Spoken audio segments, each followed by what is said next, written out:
Seorang yang sudah sampai usia 40 tahun, maka Allah mengingatkan dia untuk menyiapkan 5 bekal utama sebelum dia kembali pada Allah Subhanahu wa ta'ala. Hati-hati yang sudah sampai 40 tahun, jika anda belum memiliki satu di antara 5 ini, anda mesti khawatir. Dan ini peringatan dari Al-Quran. Baik, 1. Qala Rabbi awzi'ni an ashkura ni'mataka allati an'amta alayya wa ala walidayya. Amanat pertama, kata Allah, dia mesti memperbanyak doa kepada Allah Subhanahu wa ta'ala agar dibimbing. Banyak doa agar dibimbing mensyukuri nikmat hidup, plus bisa meningkatkan bakti pada orang tua. 1. Rabbi auzi'ni an ashkura ni'mataka allati an'amta alayya wa ala walidayya. Perhatikan baik-baik.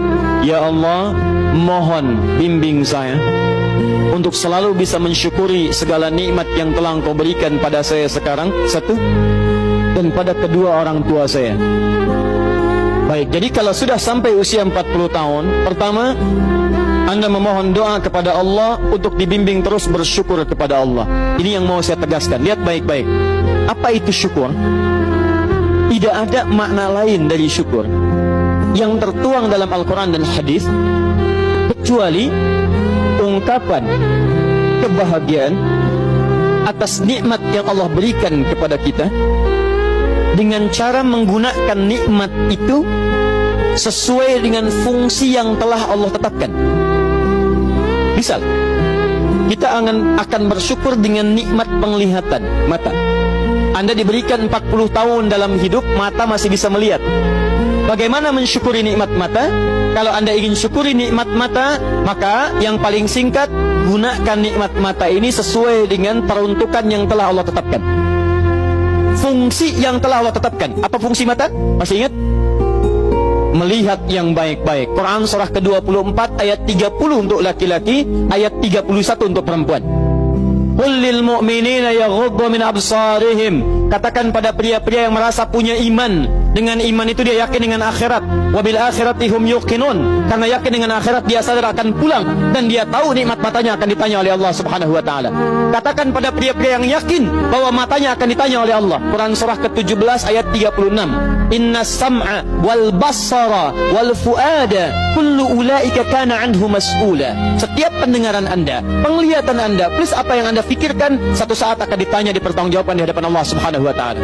Karena itu kata Allah, katakan pada orang-orang yang yakin dengan itu semua, ghuddu min absarihim, matanya hanya boleh melihat yang baik-baik saja. Yang tidak baik palingkan. Ibu juga sama, ayat 31-nya. Wa kullil mu'minati yaghdudna min absarihinna. Katakan pada perempuan yang merasa yakin dengan Allah, yakin akan pulang, yakin akan ditanya, matanya hanya boleh melihat yang baik-baik saja menurut Allah. Yang tidak baik palingkan. Di ghaddul basar itu bukan enggak boleh lihat, Pak. Ghaddul basar itu silakan lihat, tapi ketika yang dilihat tidak baik menurut Allah, maka palingkan dari itu semua. Ini tidak tepat, teman-teman sekalian. Anda hanya mengucapkan alhamdulillah ya, sampai sekarang penglihatan masih baik. Belum cukup. Baik itu dipakai lihat apa? Penglihatannya baik, tapi masalahnya yang dilihat baik tidak. Itu poinnya. Maaf, ada anak usia 4 tahun, Bu, Pak, tidak bisa melihat. Dalam tidak bisa melihatnya, dia masih mau menghafal Al-Quran. Namanya Mu'af. Tinggalnya di Asyut, adanya di Kaira, negaranya Mesir. Matanya nggak bisa lihat, tapi dia sampaikan pada bapaknya, Pak, saya ingin menghafal Quran. Saya ingin menghafal Quran. Kata bapaknya, kamu yakin? Saya yakin. Baik, keluarga sederhana, punya cuman motor yang sangat luar biasa tidak bagusnya. Dimodifikasi dashboardnya, menempuh jarak kisaran 20 km. Datang pada syekhnya, bapaknya kemudian membonceng, muadnya di belakang. Teman-teman sekalian, setiap berangkat datang pada syekh, dapat hafalan baru, bapaknya tulis ayatnya, disimpan di dashboardnya. Di jalan lihat ke sini, lihat ke jalan, lihat ke sini, lihat ke jalan. Mu'adz bacakan ayatnya, bapaknya mendengarnya. Secara singkat, tiba-tiba setelah itu fasenya berakhir, jadilah anak ini hafal Quran. Yang ngantar belum hafal Quran, yang diantar nggak bisa lihat hafal Quran. saking mudahnya Al-Quran, yang nggak bisa lihat bisa hafal Quran. Tapi bapaknya dapat pahala dari transferan anaknya. Perhatikan baik-baik. Begitu dibacakan Qurannya, bagus makhrajnya, viral kisahnya. Begitu viral di Timur Tengah, datang reporter mau wawancara. Pertanyaan pertama, kalau Adinda diperkenankan oleh Allah untuk bermohon saat ini, apa yang mau dimohonkan kepada Allah? Reporter ini mengira dia akan meminta doa seperti ibunda Imam Al-Bukhari bermohon kepada Allah supaya Al-Bukhari disembuhkan dari butanya. Bu, Pak, Imam Al-Bukhari itu dulu buta. Butanya permanen. Dilahir 2 tahun ayahnya meninggal, 4 tahun buta permanen. Nanti ada satu kejadian di situ, yang dengan kejadian itu ibunya berdoa kepada Allah, anaknya menghafal Quran sampai di surat Qaf, ya, ayat ke-22. Anaknya murajaah ayat, ibunya memohon kepada Allah sambil menangis, sambil tertidur, sampai tertidur. Disitulah kemudian terjadi sesuatu yang luar biasa. Seketika Allah sembuhkan Al-Bukhari kecil, matanya bisa melihat kembali. Karena kajian kita bukan di sini, lain waktu nanti saya terangkan. Anda yang punya kitab Fathul Bari, Syarah Sahih Al-Bukhari, beli jilid pertama, kitab Muqaddimah, halaman 634, paling kiri, paragraf yang ketiga, baris 1 sampai dengan 9. Anda temukan kisahnya.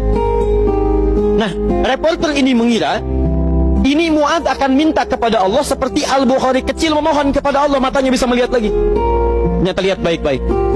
Kalau saya diperkenankan bermohon kepada Allah dan permohonan saya dikabulkan, maka pertama saya akan mohon kepada Allah untuk tetap membutakan mata saya sampai dengan kiamat. Ya Rabb, mohon butakan mata saya sampai kiamat, karena dengan buta mata ini saya bisa menghafal Quran. Saya takut ya Allah, kalau saya melihat lagi, mata saya melihat maksiat dan hilang Quran dari hafalan saya. Anda bisa bayangkan, anak kecil 4 tahun, mata nggak bisa lihat, digunakan menghafal Quran. Dan dia takut kalau melihat matanya dipakai maksiat. Antum dikasih 40 tahun, 40 tahun, lebih daripada 4 tahun, lebih dari 14 tahun, Anda sampai 40 tahun, dipakai mata, dipakai apa mata Anda sampai dengan hari ini? Berapa maksiat yang telah Anda kumpulkan dari mata Anda itu? Mungkin wajar, jangankan hafal, baca masih sulit, lihat mushaf masih enggan, membaca masih susah. Kalau Anda sulit berhadapan dengan Al-Quran dalam pandangan Anda, tanyakan pada diri Anda, dipakai maksiat apa mata ini selama ini?